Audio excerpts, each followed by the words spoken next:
Sekarang ada pertanyaan lagi, ketika salah satunya meninggal, ya kan, meninggal. Ini D misalkan almarhum. Nah, atau si X-nya ini yang almarhum. Terus kalau misalkan almarhum siapa ini, Mas, yang tanda tangan, ya kan? Kalau misalkan salah satu tetangga berbatasan ini meninggal. Selamat datang di channel Danang Survei. Assalamualaikum warahmatullahi wabarakatuh. Kembali lagi bersama saya di channel Danang Surveyor, channel edukasi bagi seluruh sobat Danang Surveyor dimanapun Anda berada. Oke, di video kali ini, di kesempatan kali ini, saya akan membahas tentang cara mengisi formulir atau form persetujuan tetangga berbatasan untuk mendaftar sertifikat pertama kali di BPN, ya. Nah, kemarin ada yang bertanya di konten saya yang seperti ini. Pertanyaannya panjang dan bagus, saya bacakan ya. Pak, saya sudah dapat form surat pernyataan pemasangan tanda batas dan persetujuan pemilik yang berbatasan dari BPN. Pertanyaan saya, dia ini sudah ke BPN minta persyaratan, ya, ceritanya seperti itu, minta persyaratan dan dapat persyaratannya itu, sudah dapat formulir-formulirnya, termasuk formulir tersebut adalah surat pernyataan pemasangan tanda batas dan persetujuan tetangga batas, ya, sesuai di PP nomor 16 tahun 2021 ada tuh lampirannya yang seperti itu, ya.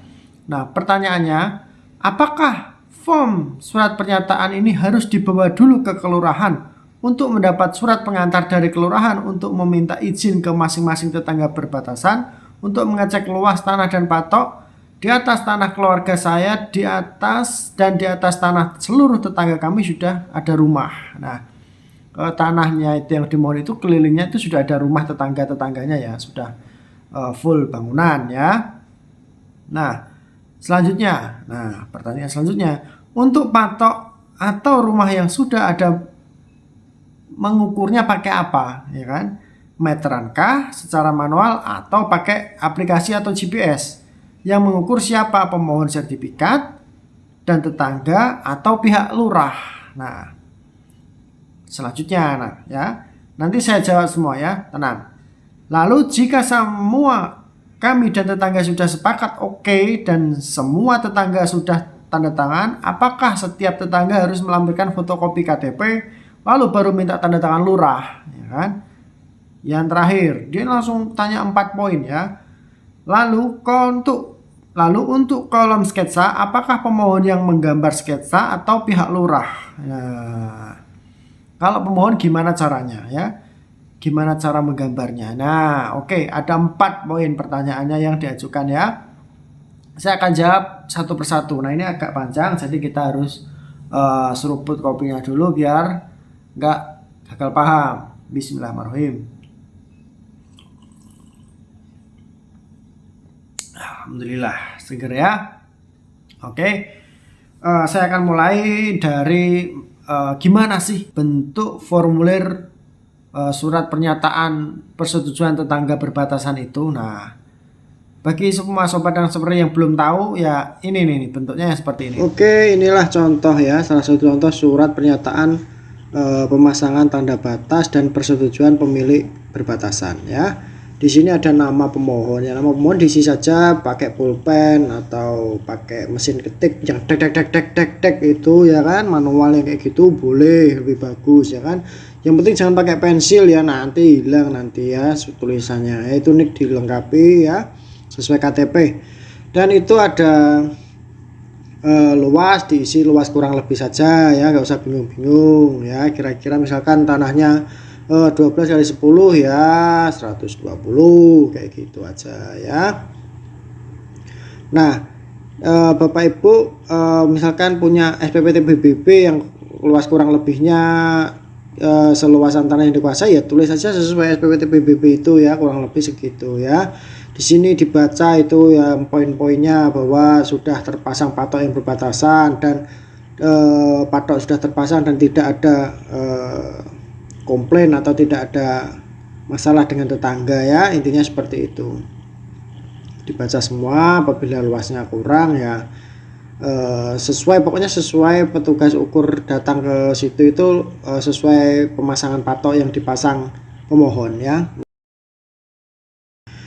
Makanya luasnya tersebut ditulis luas kurang lebih ya, karena masih kira-kira seperti itu, pemohon itu belum pernah diukur secara kadastral ya. Ditandatangani tetangga berbatasan utara, selatan, timur, barat, tanda tangan semua. Misalkan kalau jalan gimana Mas? Nah kalau jalan ini bisa diwakili sama perangkat desa, bisa RT, bisa kepala dusun, bisa sekdes. Nah ya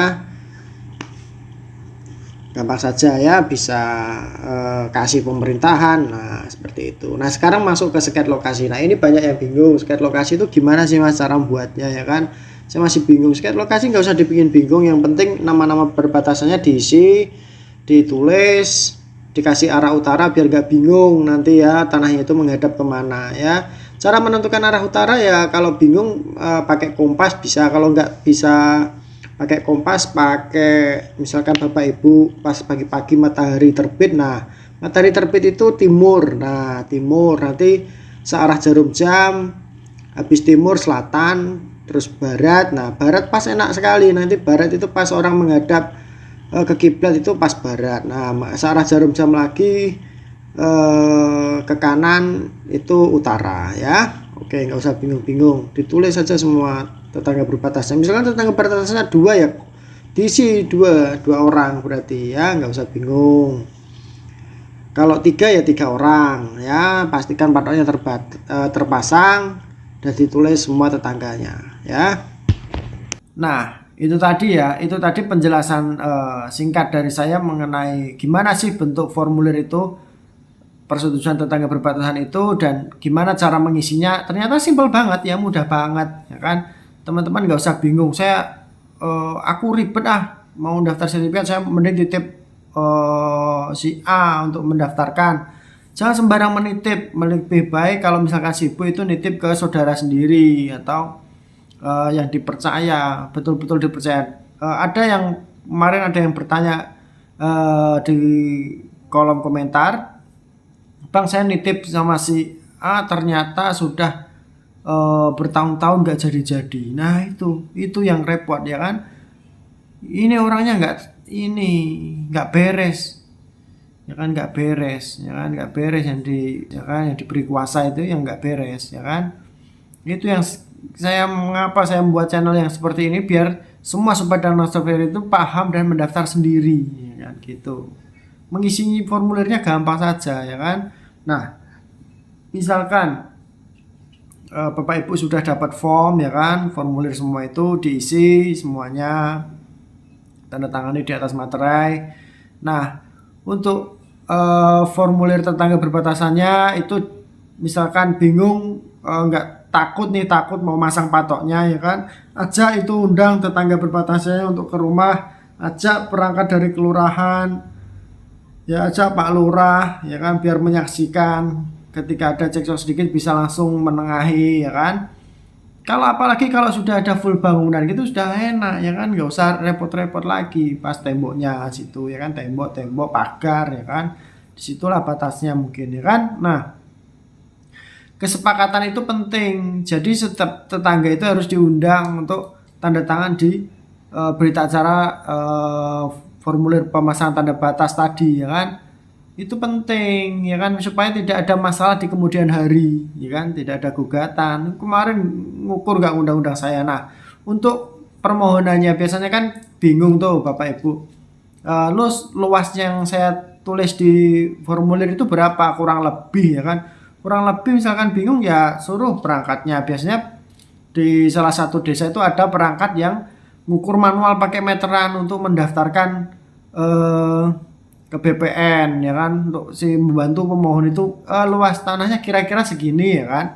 Nah ada lagi yang pakai SPPT PBB. Ketika SPPT PBB itu sudah pas tanah yang tersebut, biasanya pakai SPPT PBB tersebut. Tetapi kan banyak tuh SPPT PBB yang masih ngindu, masih luas ya kan, masih luas dan tidak sama dengan luasan yang akan dimohon ya kan. Pakai ukur manual saja nggak apa-apa, kurang lebih itu kan, lebih sedikit nanti di permohonan ya kan. Nah seperti itu. Nah apakah harus lapor lurah dulu untuk minta tanda tangan batas ya kan? Sebenarnya sih enggak, kalau sudah rukun semua sama tetangga, mintakan aja tanda tangan batas. Ketika sudah disetujui, patok-patoknya sudah terpasang, mintakan tanda tangan para tetangga, terus bawa ke kelurahan untuk minta tanda tangan Pak Lurah atau kepala desa ya. Nah, sekarang mengenai sket lokasi, siapa sih Mas yang harus nyeket di sketsa itu? Di paling bawah itu ada sketsa tuh. Nah, gampang saja, itu pemohon bisa sket sendiri pakai penggaris, pakai pensil atau pakai pulpen ya kan. Yang penting arah utaranya ada ya kan. Nama tetangga berbatasnya ditulis, arah utaranya ada. Ketika bingung ya kan, ini arah utaranya yang mana ya rumah saya ini. Nah, misalkan begini ya, bingung, Bapak Ibu banyak yang bingung, utara itu mana, barat, timur itu mana ya kan. Nah, misalkan ini, nah kota ya, ini utara misalkan, utara itu misalkan ada jalan, perbatasnya dengan jalan ya, jalan. Timur itu selalu arah jarum jam ya, timur utara ke arah jarum jam itu timur, terus selatan barat. Barat itu arah Bapak Ibu sholat ya, arah sholat itu barat. Nah, menghadap ke barat. Nah, baratnya siapa sih yang arah sholat itu ya kan? Baratnya misalkan Y, selatannya X, timurnya D misalkan. Nah, tulis saja di sket lokasi tersebut. Yang penting ada arah utaranya, biar petugasnya itu nggak bingung nanti ya. Bapak Ibu tanda tangannya juga nggak salah di utara, timur, selatan, barat itu juga nggak salah. Siapa-siapa saja ya. Biar nggak kebalik gitu loh ya. Biar nggak kebalik. Nah, kemudian misalkan bingung utara yang mana, Bapak Ibu cari arah sholat menghadap kemana, ke barat. Berarti ketika di depan situ barat, berarti langsung ke arah jarum jam seperti ini, itu langsung utara. Ke arah jarum jam lagi ke sana berarti timur. Terus arah jarum jam lagi selatan. Kembali lagi ke barat. Misalkan seperti itu ya. Gampang saja ya, jangan bingung untuk arah utara itu yang sebelah mana. Matahari terbit misalkan, matahari terbit itu timur. Nah, timurnya itu punya si D misalkan seperti itu. Gampang saja misalkan pagi-pagi ya. Oke, nah sekarang ada pertanyaan lagi. Ketika salah satunya meninggal ya kan, meninggal. Ini D misalkan almarhum. Nah, atau si X-nya ini yang almarhum. Terus kalau misalkan almarhum siapa ini Mas yang tanda tangan ya kan? Kalau misalkan salah satu tetangga berbatasan ini meninggal, anaknya yang tanda tangan ya. Anaknya, apakah ini anaknya semua yang harus tanda tangan? Enggak, perwakilan saja bisa ya, asal ada persetujuan batasnya ini. Nah, patok-patok ini menyaksikan dan menyetujui ya. Anaknya salah satu saja nggak apa-apa ya kan. Nah, nggak ada anaknya, istrinya juga bisa loh ya kan. Nggak usah bingung, pokoknya nggak usah dibuat pusing ya, nggak usah dibuat pusing. Jadi Bapak Ibu semua gak usah bingung mengisi form persetujuan tetangga berbatasan ya. Caranya sangat mudah, simpel. Yang penting itu rukun dengan tetangga. Kalau rukun dengan tetangga, insya Allah urusan pendaftaran sertifikat tanah insya Allah lancar ya. Diurus sendiri lebih bagus ya, biar tahu biaya-biayanya ya, tahu sendiri. Oh ternyata tak semahal yang kubayangkan. Nah, seperti itu ya. Nanti ketika petugas ukur datang ke lapangan, tinggal melihat itu batas-batasnya. Yang sebelah timur namanya ini ya, bener ya kan? Bener ya kan? Tanda tangannya ini ya Bu, ya gitu. Tanda tangannya, terus tanda tangan lagi di gambar ukur yang dibawa oleh petugas ukur dari BPN. Tanda tangan lagi Mas, iya, ada tanda tangan lagi ya. Makanya ketika pengukuran resmi oleh BPN, tetangga-tetangga berbatasan itu juga harus hadir di lokasi tanah tersebut ya. Oke, sampai di sini video kali ini.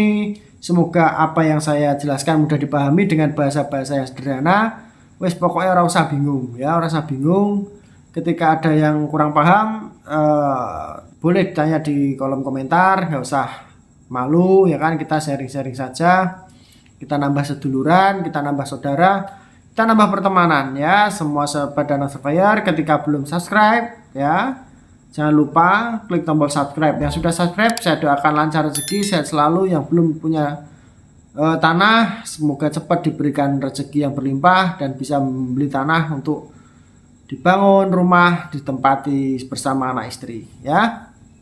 Yang belum dapat jodoh, semoga cepat ditemukan dengan jodohnya ya, segera menikah. Oke, sampai ketemu di video-video saya berikutnya. Saya Danau Surveyor. Wassalamualaikum warahmatullahi wabarakatuh.